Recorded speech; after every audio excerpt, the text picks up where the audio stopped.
கள்ளக்குறிச்சி விவகாரம் தொடர்பாக விசாரணை ஆணையத்தை தமிழக அரசு அமைத்திருக்கிறது. மேலும் நிவாரணமும் அறிவிக்கப்பட்டிருக்கிறது. செய்தியாளர் பாஸ்கர் கூடுதல் விவரத்தோடு இணைகிறார். பாஸ்கர், இப்போது நடந்த ஆலோசனை கூட்டத்தில் எடுக்கப்பட்ட முடிவுகள் என்ன? விசாரணை ஆணையம் பற்றிய தகவல் என்ன? உயிரிழந்தவனுடைய குடும்பத்தினருக்கும் உறவினருக்கும் ஆழ்ந்த இரங்கலை தெரிவித்திருக்கக்கூடிய தமிழக முதலமைச்சர் உயிரிழந்தவனுடைய குடும்பத்தினருக்கு தலா 10 லட்சம் ரூபாய் அறிவிப்பு என்பது நிவாரணமாக அறிவிக்கப்பட்டிருக்கிறது. மருத்துவமனையில சிகிச்சை பெற்று வருவர்களுக்கு தலா 50,000 ரூபாய் முதலமைச்சரின் பொது நிவாரணங்கள் வழங்க தமிழக முதலமைச்சர் உத்தரவிட்டிருக்கிறார். இந்த சம்பவத்தின் எதிரொலியாக கள்ளக்குறிச்சி மாவட்டத்தில் ஏற்பட்டிருக்கக்கூடிய இந்த சம்பவம் தொடர்பாக முழுமையான விசாரணை மேற்கொண்டு நிகழ்வதற்கான அனைத்து காரணங்களையும் கண்டறிய எதிர்வரும் காலங்களில் இது போன்ற சம்பவங்கள் தமிழ்நாட்டில் மீண்டும் நடைபெறாமல் இருக்க அரசுக்கு ஆலோசனை வழங்கிட ஓய்வு பெற்ற நீதிபதி கோகுல்தாஸ் அவர்கள் தலைமையில் ஒரு நபர் ஆணையம் அமைக்க உத்தரவிட்டிருக்கிறார் தமிழக முதலமைச்சர்.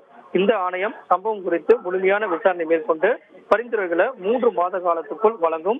அதன் அடிப்படையில தமிழக அரசு நடவடிக்கை எடுக்கும். அந்த வகையில தான் இந்த அறிவிப்பு என்பது தற்போது வெளியிடப்பட்டிருக்கிறது.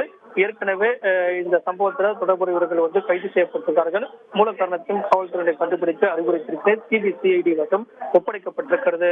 மருத்துவம் மற்றும் மக்கள் நல்வாழ்வுத்துறை சார்பாக பல்வேறு விதமான நடவடிக்கை எடுக்கப்பட்டிருக்கிறது.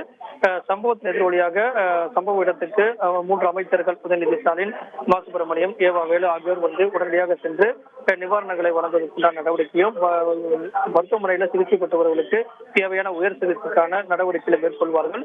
அதே நேரத்தில் இதுவரை இந்த சம்பவத்தில் விசச்சாராய தொடர்புடைய 4 பேர் கைது செய்யப்பட்டிருக்கிறார்கள் அப்படிங்கிறதையும் தமிழக முதலமைச்சர் சுட்டிக்காட்டியிருக்கிறார்.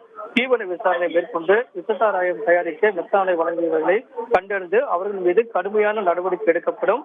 அதே நேரத்தில் இந்த சம்பவம் தொடர்பாக சம்பந்தப்பட்ட காவல்துறை அலுவலர்கள் மீது உடனடியாக நடவடிக்கை எடுக்கப்பட்டதோடு மாவட்ட ஆட்சித்தலைவரும் பணியிட மாற்றம் செய்யப்பட்டுள்ளார்.